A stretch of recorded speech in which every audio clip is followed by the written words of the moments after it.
과거 도박 사이트 홍보는 성인 사이트 배너나 스팸 문자, 인스타나 페이스북 피드를 통한 광고 방식에 따라 진행되는 경우가 많았습니다. 그런데 최근에는 아예 동영상 플랫폼인 유튜브를 통해 바카라 중계나 해외 카지노의 현지 화면을 라이브로 직접 송출하는 식으로 사이트 홍보를 하는 경우가 많습니다. 다만 직접 도박 사이트를 운영하는 경우도 아니고 실시간 라이브 생중계만 해주면서 사이트 홍보에만 관여한 직원이라 하더라도 경찰에 검거된다면 구속은 물론 엄벌을 피할 수 없게 됩니다. 사실상 도박 사이트 직원급으로 간주된다거나 도박 총판으로 간주될 것이기에 검거 시 바로 현장에서 체포되고 실충팔구 구속되니 주의가 필요합니다. 경찰은 자체 수사와 제보 등을 통해 유튜브 채널 관리를 하고 있는 직원들이 상주하고 있는 오피스텔 사무실을 압수수색하면서 관련자 전원을 체포한 후 휴대폰이나 장비를 압수해 포렌식을 해서 공범이나 상선들까지 추적하게 됩니다. 불법 도박 유튜브 생중계 운영 방식과 수익 구조에 관해 간단히 알아보겠습니다.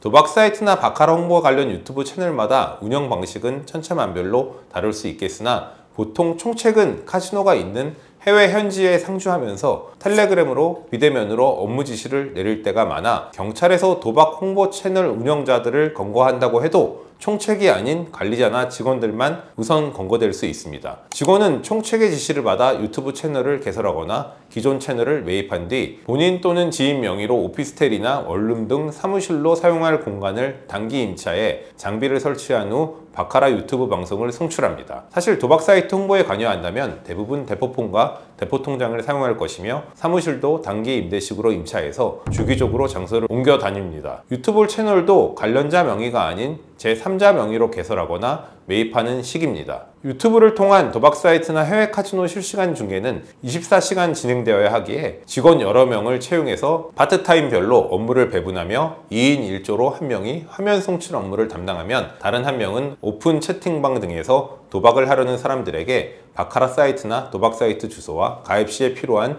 추천인 코드를 보내주는 식으로 라이브 채널을 운영합니다. 만약 도박 사이트 가입자가 유튜브 채널 운영자가 보내준 추천인 코드를 이용해 사이트에 가입해 게임을 한다면 차후 유튜브 운영진들은 사이트에서 보상을 받는 식으로 수익을 얻게 됩니다. 즉, 내 추천인 코드로 도박 사이트에 가입한 사람이 베팅하는 도금액 및 잃게 되는 돈 액수에 비례하여 일정 비율로 수익금을 배분받는 식입니다. 사실상 도박 사이트 총판이 수익금을 배분받는 방식과 동일하게 바카라 유튜브 운영자들 역시도 수익을 얻게 된다고 볼 수 있습니다. 바카라 운영 수익은 어느 정도나 될까요? 이 부분은 도박 사이트 규모와 접속자 수, 접속자들이 베팅하는 도금액, 사이트 운영기간 등에 따라 크게 차이가 날 수 있습니다. 사건마다 다르겠지만 어느 정도 규모가 되는 도박 사이트급이라면 사이트 운영자가 매달 얻는 순수익 규모가 수십억 원 이상에 달한다고 합니다. 그렇다면 해외 카지노 유튜브 라이브 생중계를 해주는 경우에는 사실상 총판과 유사한 역할을 하는 것이기에 자신이 소개하여 사이트에 가입하여 도박을 하는 이용자의 수와 베팅 액수, 도금액에 비례하여 수익이 높아집니다. 실적에 따라 다르겠으나 수완 좋은 총판의 경우에는 한 달 수익으로만 수천만 원 이상, 많게는 억대급의 수익을 취득하였다는 사실이 경찰 수사 과정에서 드러나는 경우가 많다고 합니다. 그렇다면 방송 진행 담당자와 회원 모집 담당자의 처벌 수위는 어떻게 될까요? 이때에는 기본적으로 도박 공간 개설죄 혐의로 입건되어 5년 이하의 징역형 또는 3천만 원 이하 벌금형으로 처벌됩니다. 사실 어떤 방식으로 어떤 유형의 게임을 홍보했느냐에 따라 적용 법조문은 변경됩니다. 만약 토토 사이트 홍보를 한 경우라면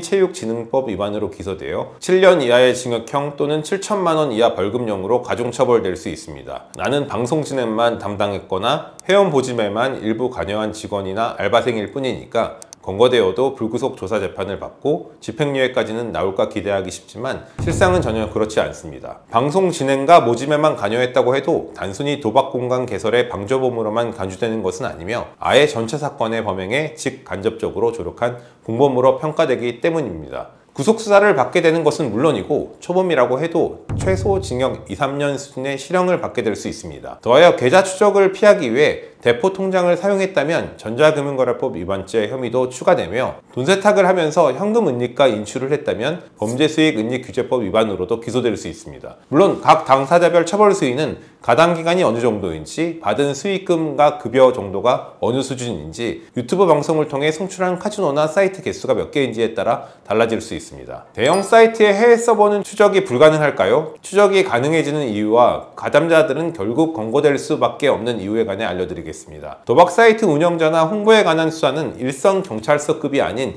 경찰청 도박범죄수사대나 사이버수사대에서 보통 전담하게 됩니다. 경찰청에서는 장기간에 걸쳐 관련자 조사 및 제보 등을 통해서 해외 도박 사이트 운영자나 서버까지 추적을 해내고 있습니다. 물론 해외에 설치되어 있는 서버는 그 설치 장소를 알게 된다 하더라도 수사 관할권의 문제상 현실적으로 서버 압수나 가담자의 검거가 어려운 면이 있습니다. 다만 국내에서 사무실을 임차해 해외 카지노나 바카라 방송을 송출하면서 홍보를 한 직원이나 관리자들은 시기상의 문제일 뿐 순차적으로 모두 검거될 가능성이 높습니다. IP 추적이 어렵다고 해도 관련자 제보나 대포 통장에서 현금을 출금한 지역에 관한 조사, ATM기 인근 CCTV 자료 확인, 휴대폰 기지국 추적, 용의자들이 운영하는 사무실 소재지로 의심되는 오피스텔 방문자 조사나 입출입 차량 추적 등을 통해서 사이트 홍보에 가담한 피의자들 신원 추적은 가능해지기 때문입니다. 총책이나 방송 진행 담당자, 회원 모집 담당자 중 변호사가 반드시 필요한 사람은 누구일까요? 결론적으로 언급드린다면 총책은 물론이고 방송 진행자나 회원 모집 담당자로 총판 역할을 한 당사자 모두는 경찰에 검거될 경우 도박 전문 변호사 선임과 조력이 꼭 필요합니다. 오히려 총책이야말로 해외 카지노가 개설되어 있는 국외에 거주하고 있어서 초반에 검거되는 경우가 드물고 국내로 입국하거나 인터폴 공조수사가 진행되지 않는 한 검거가 어려울 때가 많습니다. 반면 국내에서 활동하는 방송 진행자나 회원 모집 총판은 시점의 문제일 뿐 언젠가는 경찰에 긴급 체포된 후 구속될 가능성이 높습니다. 경찰은 피의자들 중 한 명이라도 검거한다면 구속해 조사를 하게 되고 일단 검거된 피의자는 사람 심리상 본인의 모든 혐의를 뒤집어쓰는 상황을 피하고자 공범들 신원에 관해 진술하게 될 가능성이 높습니다. 대포 통장 계좌 역시 일부분만 특정되면